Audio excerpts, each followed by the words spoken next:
Fala, mano. Beleza? Então, mais um vídeo aqui pro canal, lendo o livro Culpa e Graça e dessa vez nós vamos iniciar uma nova parte aqui do livro, a parte 2 e eh, a gente vai iniciar um novo tópico que se chama Culpa Verdadeira ou Falsa e é o sétimo tópico, beleza, gente? E começa na página 31 e vai até a página 91. Então, como a gente tem essa tradição de ler a metade do tópico no próximo vídeo ler a outra metade, então a gente vai ler 5, né, já que são 10 páginas, né, do sétimo até o oitavo, ou seja, até a 81 até a página 86, beleza, gente? Então, bora começar a leitura. Eu vou ir até a página 86. Devemos agora tentar discernir as coisas com mais clareza. As expressões verdadeira culpa e falsa culpa surgiram espontaneamente desde o início deste nosso estudo. O que elas significam exatamente? Quem pode se sentir culpado sem o ser? Ou sê-lo sem sentir, sem nem mesmo saber? Mas, então, que relação há entre a realidade do erro e o sentido de culpa? Como definir a realidade do erro? Que critério podemos empregar para dizer se é realmente culpado ou não aquele que é acusado de culpa? Veja, por exemplo, o caso de um paciente que sofre de transtorno bipolar e passa alternadamente por fases de mania e de depressão. No período de mania, ele comete, sem sentir, o mínimo de remorso, toda sorte de faltas morais das quais vai se penitenciar de maneira excessiva no período de depressão. Porém, por outro lado, não podemos negar a autenticidade dos remorsos que ele curte na depressão. Em todo caso, dizer a ele que se trata de uma falsa culpa doentia não lhe trará nenhum consolo. Inversamente, se ele passa bruscamente da depressão para uma nova fase de mania, vivencia uma melhora tão maravilhosa que descreve como uma verdadeira experiência espiritual. Com um tom de sinceridade impressionante, ele diz que finalmente compreendeu a graça divina e que nunca mais duvidará dela.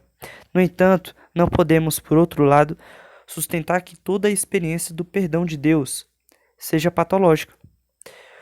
Com o exercício da medicina, tornamo-nos muito prudentes diante desse grande mistério do sentimento de culpa. Devemos, portanto, procurar compreender a origem desses sentimentos de culpa. Você conhece a explicação de Freud? Segundo ele, o sentimento de culpa seria apenas o efeito de um constrangimento social. Esse sentimento nasce na alma da criança quando seus pais ralham com ela e nada mais é que um sentimento de angústia por perder o amor dos pais, que se tornaram, de repente, hostis. Ninguém contesta mais a realidade desse mecanismo, nem a importância da descoberta de Freud, que confirma, na verdade, o que a Bíblia já nos dizia. O quanto o ser humano tem a necessidade de ser amado, de se sentir amado, né? Essa explicação permanece válida para nós no que diz respeito à culpa das crianças, pelo menos dos pequeninos, ou daqueles que permanecem infantis a vida inteira. É o tipo de culpa fruto do treinamento que encontramos também nos animais. Os cães demonstram sinais evidentes de culpa quando desobedecem mesmo antes que se rale com eles. Vimos acima muitos exemplos de sentimentos de culpa sugeridos por educadores e pela sociedade, e não podemos negar esse mecanismo descrito por Freud e sua escola. É a culpa angustiada dos tabus. Surge Então, uma pergunta. Esse mecanismo do constrangimento social, oposto, oposto aos impulsos instintivos da pessoa, explica todos os casos de sentimento de culpa ou só alguns deles? Hoje, muitos freudianos admitem contra as teorias do mestre a distinção que Odier propôs entre funções e valores. Um sentimento de culpa funcional é o que resulta da sugestão social. Eita, gente. Sugestão social. Do medo dos tabus, do medo da perda do amor de ontem. Um sentimento de culpa, valor, resulta de valores próprios e da consciência clara de ter violado um padrão original, e é um auto-julgamento feito com liberdade. Haveria, então, uma total oposição entre esses dois mecanismos geradores de culpa, um agindo por sugestão social, outro por convicção moral. Odier preparou cuidadosamente tabelas para guiar o diagnóstico diferencial entre essas duas ordens de fenômeno. A culpa funcional, normal na criança, subsiste muito intensamente em todos os neuróticos e parcialmente em todos os adultos normais. Então, ela aparece, segundo a doutrina freudiana, como sinal de uma fixação infantil ou de uma regressão, uma dependência infantil dos pais ou a outras autoridades, anormal na idade adulta. Parece, então, que se pode muito bem chamá-la de uma falsa culpa. No entanto, é com frequência pela educação que nós nos reconhecemos culpados de faltas reais, julgamentos sugeridos por outros, mas autenticados pela nossa convicção interior, de tal maneira que o termo falsa culpa não é mais adequado. Veja como o problema é delicado. Aprecio muito o trabalho de Odier. No entanto, a questão me parece mais complexa. Na realidade, toda a conduta humana, por mais autêntica que seja do ponto de vista moral, pode ser considerada como funcional, ou seja, pode ser estudada objetivamente quanto ao mecanismo de sua origem. Até mesmo um processo neurótico funcional no sentido de Odier pode ser, para uma pessoa, a oportunidade de uma experiência religiosa autêntica de uma graça divina. Há inumerosos exemplos disso na vida dos santos. Na perspectiva de Odier, culpa funcional torna-se sinônimo de culpa neurótica e de falsa culpa. Culpa-valor torna-se sinônimo de culpa verdadeira. Há algo de verdadeiro nesse ponto de vista, mas o problema não é tão simples. Ele vai se complicar ainda mais se levarmos em conta teorias de outras escolas psicanalíticas sobre a origem do sentimento de culpa. Para Adler, o sentimento de culpa surge de uma recusa a aceitar a própria inferioridade. Para Jung, surge de uma recusa a aceitar a si próprio, na sua totalidade, a integrar na própria consciência essa parte desagradável de si mesmo, que Jung chama de sombra. Estamos ainda no terreno das funções, numa descrição puramente psicológica, que se refere à realidade do fenômeno, mas não aos valores. No entanto, já nessa visão junguiana, aparece a ideia de uma culpa verdadeira, de modo algum sugerida pela sociedade, uma falta aos olhos da própria pessoa, uma violação do relacionamento normal consigo mesmo. Com relação ao sentimento de culpa nos psicóticos, o Dr. Paul Pletner, acho que é assim que se pronuncia, gente. Depois confira aí na página 33. Mas enfim, o Dr. Paul Pletner nos relatou uma série de casos impressionantes de doentes mentais que se martirizam com acusações terríveis, que a nós pareciam sem fundamento, verdadeiros absurdos. esses doentes se declararam malditos e são insensíveis a toda qualquer palavra de consolo, a qualquer afirmação da graça divina. Nem mesmo um ministro, revestido de toda a autoridade da igreja, consegue trazer-lhes alívio. Com uma prudência extrema, restringindo-se estritamente à observação dos fatos, guardando-se de toda generalização audaciosa, o Dr. Plachner nos mostrou que esses doentes podem ficar curados no momento em que tomam consciência de outra culpa, diferente daquela pela qual eles têm obsessão e que secretamente envenena-lhes a alma. Assim, uma falsa culpa parece suscetível de encobrir uma verdadeira culpa, de onde extrai o seu veneno implacável. Em todos esses casos, essa culpa verdadeira consiste numa recusa de evoluir, de assumir a plenitude de si mesmo, sua total responsabilidade numa dada situação. Trata-se, então, de uma culpa de si mesmo em relação a si próprio, que se inscreve na perspectiva da psicologia de C.G. Jung. É C.G. Jung. Eu não sei o que significa essa sigla. Acho que está no início do livro. Mas depois eu vou... depois vocês podem ver o que significa aí. Ou manda nos comentários, talvez, o que significa. Essa noção junguiana de uma culpa em relação a si mesmo já é evocada na Bíblia.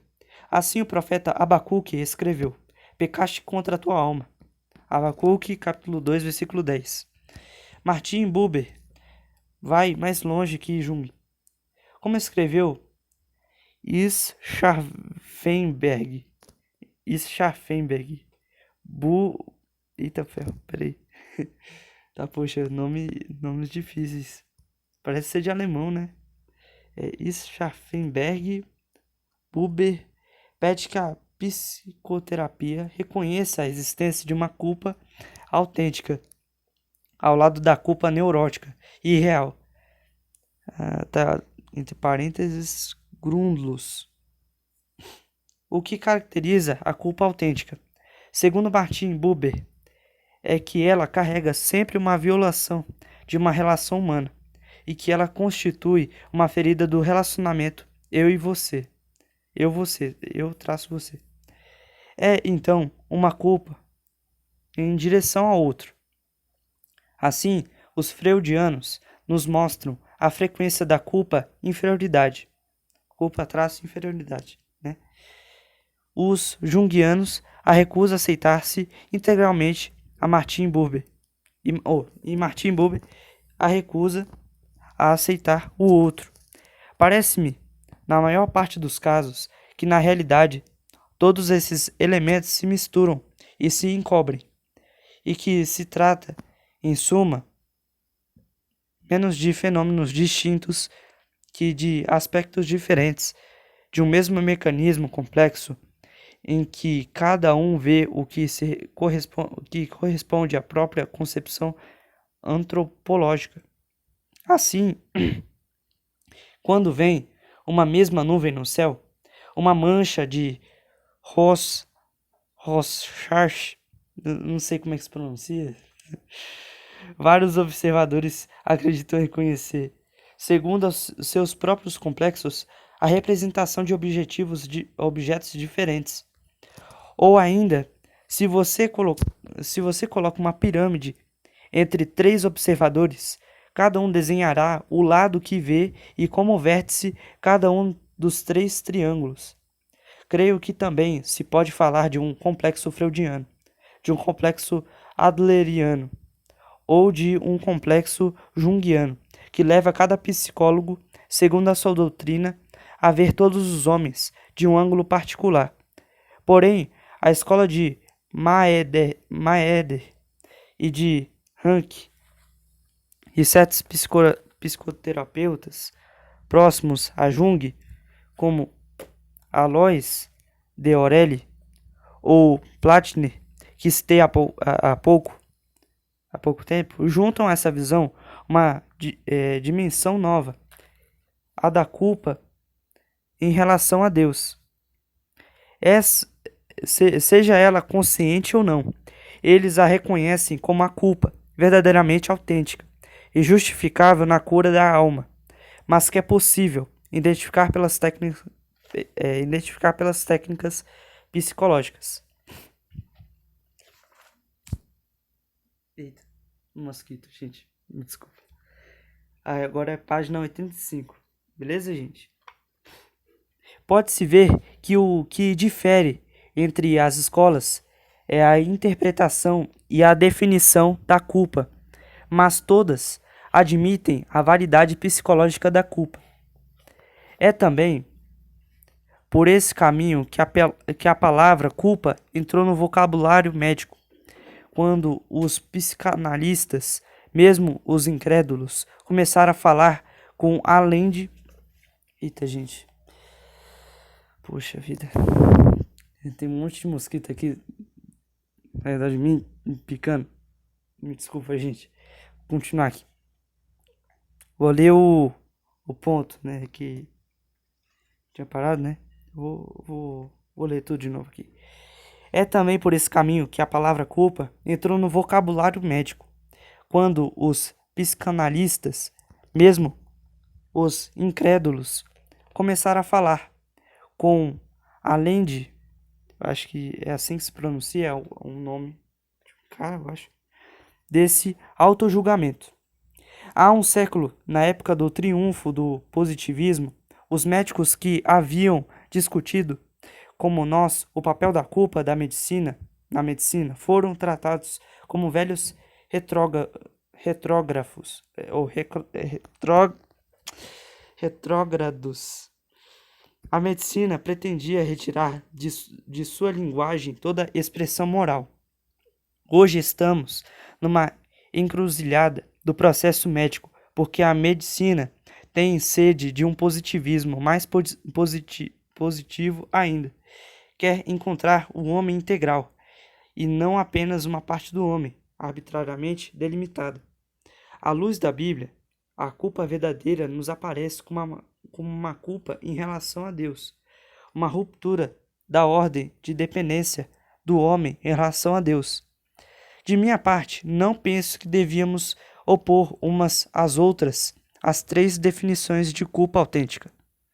Parece tratar-se mais de uma afirmação expressa em três linguagens diferentes. A culpa em relação a si mesmo é a linguagem psicológica de C.G. Jung, aquela sigla que eu acho que eu vou colocar nos comentários, eu não sei o que significa. Uma linguagem... Peraí. Eu acho que é... Peraí. Rapidinho, gente. Deixa eu tentar interpretar aqui.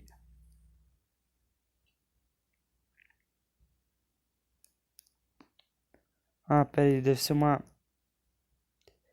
Eu vou pesquisar, gente, aqui no livro, tá? Essa sigla. É C.G. Jung. Vou pesquisar essa sigla aqui. Eu não entendi muito bem, mas tá bom. A culpa em relação aos outros, na linguagem existencial de Martin Buber, e a culpa em relação a Deus, é a linguagem religiosa da Bíblia. Assim, a verdadeira culpa dos homens surge em relação... Eita ferro, caraca, tem um monte de mosquito. Puxa. Eita. Assim, a verdadeira culpa dos homens surge em relação às coisas que Deus lhes reprova no secreto dos... Peraí, gente. Ai, caraca. Ai, puxa, gente. Vou ter que pausar aqui rapidinho, gente. Pronto, gente. Nossa, acabei de matar. Nossa, foi bem na hora, gente. Eu acho que era um mosquitinho. Nossa, foi bem na hora. Eu acho que uma mosquinha que tava me incomodando, tava grudando em mim. Cara, eita, eu tô esquecendo do microfone aqui, gente. Foi mal, desculpa. A minha cabeça tá onde? Ai, gente. Então eu vou continuar aqui. A gente tinha... Na verdade, eu vou ler o parágrafo anterior. Na verdade, é o parágrafo que a gente tava lendo, né? Eita, fio. O mosquito aqui ficou grudado aqui no meu... Tá na minha mão. Aí eu matei agora em pouco. Agora que eu despausei o vídeo, eu pensei que ele já tinha ido embora. Mas ele voltou agora. Aí eu matei ele na hora aqui, quando despausei. Enfim, gente, eu vou ler aqui o parágrafo que a gente tinha parado. Vou ler algumas coisas novamente. De novo, né? Enfim. Então vamos lá. À luz da Bíblia, a culpa verdadeira nos aparece como uma culpa em relação a Deus. Uma ruptura da ordem de dependência do homem em relação a Deus. De minha parte, não penso que devíamos opor umas às outras as três definições de culpa autêntica. Parece tratar-se mais de uma afirmação expressa em três línguas diferentes. A culpa em relação a si mesmo é a linguagem psicológica de C.G. Jung, a sigla, que eu vou colocar lá nos comentários. A culpa em relação aos outros, na linguagem existencial de Martin Buber. E a culpa em relação a Deus é a linguagem religiosa da Bíblia. Assim, a verdadeira culpa dos homens surge em relação às coisas que Deus lhe reprova no secreto do seu coração. Só eles mesmos podem saber quais são essas coisas.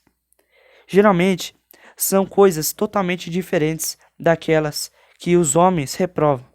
A referência a Deus que a Bíblia nos traz esclarece acentuadamente o nosso problema. A culpa falsa, em primeiro lugar, é a que resulta dos julgamentos dos homens e de suas sugestões. A culpa verdadeira é a que resulta do julgamento divino. De fato, a culpa em relação a si mesmo, da escola de Jung, é, ao mesmo tempo, uma culpa em relação a Deus. Uma recusa de aceitar tal como Deus nos quer.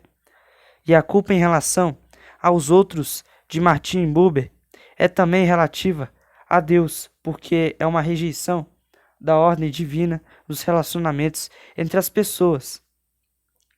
Mesmo nas crianças pode ser observado, ao lado das culpas infantis funcionais descritas por Freud, culpas bem distintas destas, que são culpas verdadeiras, autênticas. Acho que é Madeline Humbert, psicanalista em Lausanne, relata o caso de Zizi, menina de 6 anos, que não era participativa na escola e não queria aprender a ler. Era de caráter difícil e não cooperava com nada nem com ninguém. Madeline Humbert utilizou a técnica das marionetes, que representam as diversas personagens que fazem parte da experiência da criança. Representando com essas marionetes a criança. Representando com essas marionetes, a criança pode exteriorizar os sentimentos que vivenciava em relação a esses personagens. Zizi jogava os bonecos do outro lado do palco, gritando: malvada mamãe, malvado papai, malvado Pedrinho. Ela batia neles, amassava-os, maltratava-os. A mesma cena se repetiu durante várias semanas. De repente, um dia Zizi se jogou nos braços da analista e se pôs a sugar o botão de sua blusa, o gesto simbólico do retorno ao seio materno, retorno ao tempo da segurança afetiva anterior ao nascimento do irmão. Porém, bem depressa, ela se refez e disse: Não, não, Zizi é má, ninguém pode gostar dela. Ela matou mamãe, papai e Pedrinho.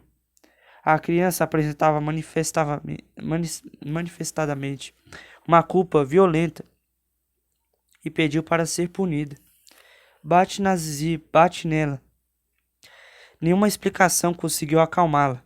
até que a analista fizesse um gesto simbólico de bater em sua mão, levemente. A partir desse momento, Zizi fez progressos rápidos. Voltou-se para a mãe. Sentiu-se à vontade em casa. Trabalhava na escola e exprimiu o desejo de crescer e ser gente grande.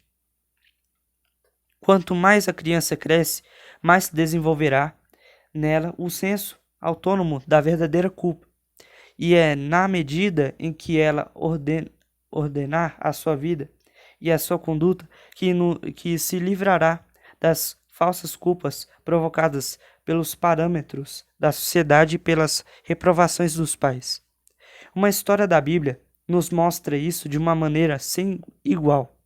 Trata-se do próprio Jesus, com a idade de 12 anos, que marca exatamente essa transição entre a dependência infantil e a autonomia adulta. Já me referi aos pais que lançam culpas no filho, dizendo-lhe: você não aflige muito, ou você nos aflige muito.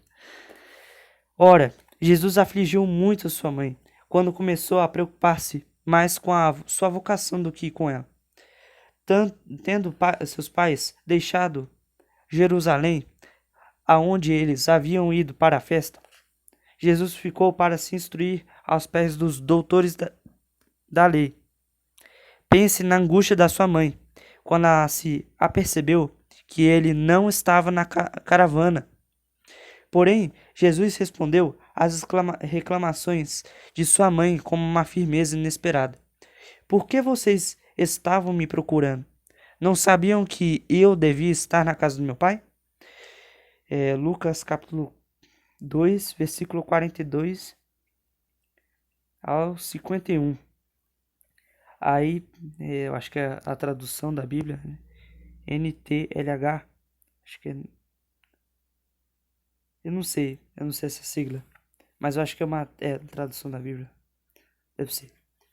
Então, eu terminei aqui, até a página 86, espero que vocês tenham entendido uma palavra, e é isso, gente, eu vou evoluindo a cada dia, né, na leitura, e eu acho que o segredo, gente, eu acho que é ler umas 3 vezes antes de começar o vídeo, né, mas se preparar bem pra ficar top o vídeo, gente. Pra vocês compreenderem de verdade, não é ficar top. Não é esse desejo, é vocês compreenderem, porque minha leitura já é ruim, gente. É ruim. Eu sei que vocês não compreendem quase nada, né? E é isso mesmo. Eu vou melhorando, gente. E é isso. Espero que vocês tenham compreendido uma palavra do que eu li. E tamo junto na caminhada com Cristo. Forte abraço. Valeu, até a próxima, gente.